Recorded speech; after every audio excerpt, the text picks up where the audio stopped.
Welcome to the Fantasy Football Hub YouTube channel. Today I'm joined by last year's FPL champion Jonas to preview Gameweek 8. Jonas wildcarded a couple of game weeks ago, so we're going to have a look at how that team is doing and whether it needs some surgery already. And also Jonas, obviously you won FPL last year. If you guys didn't know that, you must have been living under a rock. And this Friday you're flying to the UK to enjoy your winnings, right? Yeah, that is right. I'm going to watch two Liverpool games in 2 weeks. Wow. Pretty great. I mean, I'm one of those people that think that you probably should get a little bit more for winning, but then again, it is a free to play game, and Yeah. you're seeing two pretty great games, right? What are the games you're seeing? First up, it's Liverpool, Chelsea at Anfield, Big and game. after that, I'm traveling down to London, and it's Arsenal, Liverpool at the Emirates. So two Liverpool games, and Two I'm Liverpool. obviously a Liverpool fan as Yeah, well. yeah. So Well, you've picked a good set of games to go to. That's for sure. I mean, both those games, especially with Liverpool's form this year, going to be mhm. unbelievable. I imagine. All right, let's get into the FPL then. All right. It's been a while since I've talked FPL really since we've had you on the channel. Mhm. But as I said, wildcarded a couple of game weeks ago, had a decent week last week, a green arrow, and this is the team on screen. Just run me through it. How are you feeling about it overall in a general sense? Well, on paper, I'm happy with it. The only problem is that it hasn't really done as well as I hoped it would. Okay. And I wildcarded in game week 6 and got 34 points. I Yeah. I I don't even want to know how my original team would have done. Probably much better. But wildcarding into a game week rank of 8.6 million is not ideal. And then you have the game week after didn't go well, it was decent, as you said, a small green arrow, but yeah, it's Arsenal conceding twice to both Southampton and Leicester. Like it's stuff that you maybe wouldn't expect, but then again, it is FPL, and you have no idea what will happen. The only thing you can control is like doing good decisions, and then you can't control what happens out on the football pitch. Exactly. Exactly. And that's the thing. Like looking at your team for the past two game weeks, it's looked super strong, and then once again this week, it looks great. Yeah, I'm the same really. I think I got slightly more lucky than you with the wild card, but with that Arsenal double defense that I don't have, I think yeah, that's been really really unlucky statistically Mhm. speaking as well. In the way that they were probably very lucky to keep clean sheets in the first 5 game weeks. I'm just thinking of that Villa game in particular, really. But then yeah, I mean, looking at the stats, they were unlucky to not keep a clean sheet in at least one of those games. But Yeah. yeah, I mean, this is the sort of week where you're kind of hoping it turns around and we realize the potential of the wild card because as I said once again, it looks very strong. Let's go straight to a slight benching dilemma you have.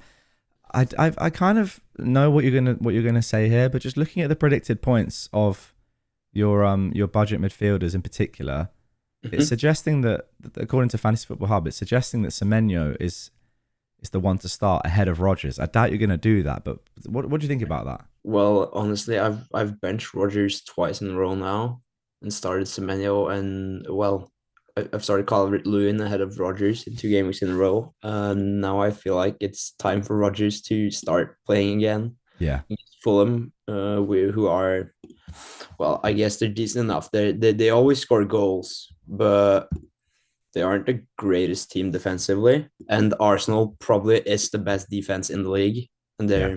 that's who Semenyo is up against. And if I end up doing no transfers, I'll probably start two Arsenal defenders. And I just can't see myself starting Semenyo if I'm starting two Arsenal defenders. Yeah, actually, I want to ask you about that because a lot of people, similarly to you, they don't like having players play against each other. So, like, even if you had one Arsenal defender, for example, you wouldn't want to play a Bournemouth attacker against an Arsenal defender because you're sort of limiting your ceiling there a little bit. I've Mhm. never really looked at it like that. I've always thought just if the player is the best player, in your team for that moment, then it doesn't really matter who they're playing against. Yeah, it's annoying if it's somebody else that Yeah. is not going to do as well. But in a way, you're sort of hedging as well, there, aren't you? A little bit. And I know it doesn't work like that in particular, but if Bournemouth are likely to score, if Bournemouth do score, Semenyo is likely to be involved, so you at least get some cover there. But yeah, what Mhm. do you normally do that? Do you normally think, Okay, I've got an Arsenal defender. I won't play Semenyo, or is it not as simple as that? It really depends. If I didn't have Rodgers and my fifth midfielder was Harry Winks, for instance, I probably would have started Semenyo. Yeah. But now that I have Rodgers and I can avoid starting Semenyo against Arsenal, who also are the best defense in the league, I'm happy doing so. Yeah, it seems like more of a no-brainer this week. Hmm. Let's talk about Saka. He's got a flag at the moment. Yeah. The news has been, I would say, slightly positive over the weekend, really recent days. What are you thinking with him? Honestly, I'm just waiting for pressers and just seeing if Arteta says something that we can trust and something about Saka. There's not much more to go off. Maybe if we can see him picture in training or something like that. But I'm just holding as of now because if he plays, I think it's a great fixture and he's coming off good form as well. Yeah, absolutely. All right, let's talk about potential transfers. First of all, how many transfers do you have in the bank? I have two free transfers. Two frees, no obvious moves, but yeah, you were telling me a little bit off camera that you do have some potential transfers in your mind. Mm-hmm. There is one that I might be doing, but I might just wait as well and roll my transfer, and that is Saliba out for Pedro Porro. Oh, okay, that's interesting. I mean, this is yeah. Tottenham are about to. You've obviously got Solanke in there, Mm-hmm. who looks very good. Has been unlucky not to get more. Could argue Yeah. over the past couple of game weeks. Yeah, Tottenham are about to go on a great fixture run. Yeah. Is that simply the reason, or is it because yeah, obviously after this week, Arsenal's fixtures do turn. Is that a transfer that you'd have to do this week? No, that's also why I'm thinking about delaying it 1 week. But I do think Pedro Porro against is it West Ham? Yes, Yeah, West Ham. West Ham at home. There's definitely upside there. I think that's a better transfer. No, no, I think that's a better player than Saliba away to Bournemouth. Yeah, no doubt about that. That's just about it. But I could hold on to my transfer for 1 more week, yeah. And I haven't really decided yet. But it's the Liverpool, Newcastle, Chelsea 3 in a row for Arsenal. That's putting me off at least owning double Arsenal defenders. Yeah, that makes sense. Captaincy this week, don't really even have to talk about it. I think that's a pretty obvious decision, to be fair. Yeah. So let's just get into your AI recommended transfers and see if Fantasy Football Hub agrees with what you're currently thinking. Okay, here we go, Jonas. Obviously, you Probably gonna have. say Bruno Fernandez out, isn't it? Yeah, it is. I mean, this is one player that I've not mentioned yet, which I do apologize, viewers. I probably should have mentioned this man earlier, but yes, Bruno is now finally being recommended to be transferred out of teams. It seems like the algorithm has perhaps caught up with how poor Man United have been this season. Mm-hmm. So yeah, the reason that you don't have any money in the bank, so I think that the reason that Bruno is being sold for a cheaper midfielder here is to upgrade across the rest of your team. Okay. So the move is Bruno to Eze, which is sort of an analytics player for an analytics player. You'd save 1.4 million there, and then with that, you can use a little bit of that to go from Calvert-Lewin up to Wood, who is about to go on a great fixture run. Would let me see. Not the most convincing reaction there to say, No, "Oh wow, that looks that interesting." is a decent enough fixture run, I guess. I don't think I want to sell Bruno ahead of their fixtures, honestly. Really? I think he's a keep up until game week 13 for me. And Wow. then and then I might get rid of him when they play Arsenal and then Forest. So you're willing to keep him for the next what 4 or 5 game weeks? More six. 6, no But matter what happens, or it really depends. but But they've scored, Jonas. The Man United have scored 5 goals I know, I'm aware. this season. I am aware. I mean, yes, I know you're aware, but is he not? I mean, get in the comments down below, guys. Do you think Bruno is a sell now? I know a lot of you have been saying it for a while, but genuinely, if you had him in your team, ahead of the upcoming fixture, which is it's pretty strong. Let's be honest. Hmm. Do you think he is a sell? Brentford at home. I don't think he's a sell this week, but we can let the comments decide. I reckon most of them are going to tell me that he is going to be a sell. Yeah. It's hard though. Like we don't, if you don't have him in your team like me, then he's like quite an obvious sell. But then if you're thinking about you've got to go to somebody else, and Mhm. that player isn't necessarily obvious. Maybe you can go down to someone like a Johnson or someone like that, or maybe I mean I probably wouldn't recommend an Eze to be honest, but Last week before his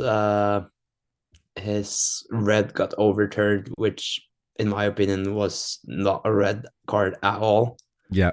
I told my friend that I was going to sell Bruno because if it was banned, there was no reason keeping him for 3 weeks or whatever. And I told him I was going to buy Jared Bowen. Oh my goodness. So actually, that the overturning of that red card there has cost you a lot of points, Yeah, what, like 9, I think. and that's just last game week. I mean, who knows what Bowen's going to do over the Who next knows? five He or he got six.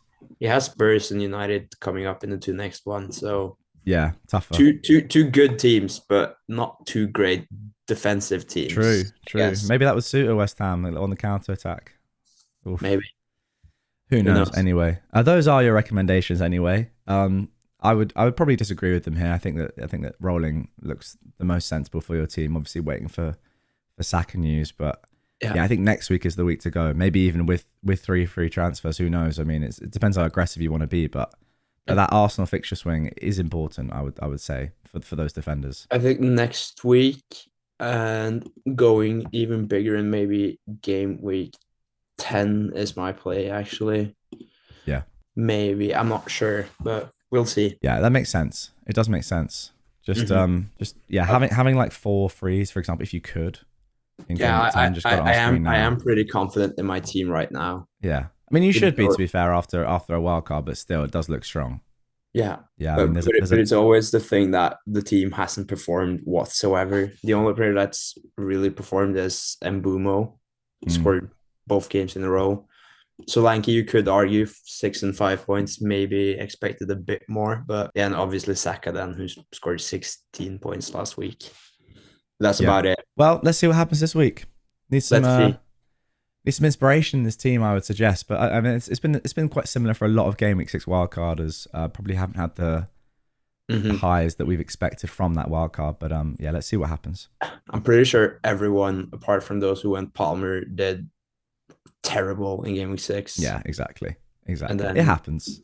and then those who didn't go Palmer maybe bounced a little bit back if the Palmer owners didn't own Saka. Thank you very much, my friend. Good insight into your team, and have a great time in England. Hope you enjoy those two games. Hope they're great games. Thank you. Hope Liverpool lose the first one. That'd be great. Me as a Chelsea fan, I can't wait to watch that game. I'd love to be there. But yeah, enjoy. And thank you guys for listening and watching as always.